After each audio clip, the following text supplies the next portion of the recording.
Nasa isip.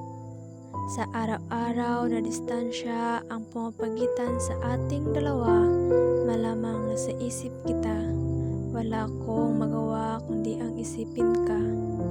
Sa umaga, pagbukas pa lang ng aking mata, inisip ko kung nakapag-almusal ka ba o baka pag-isahin mo na naman ang almusal, tanghalian, merienda at hapunan mo. Hindi ito nakakatuwa. Sa tanghali, alam kong abala ka sa mga pinapagawa nila. Pero sana, huwag mo pa rin kalimutan kumain, di ba? Sa gabi, siguradong pagod ka na at sana'y ako na lang ang gawin mong pahinga.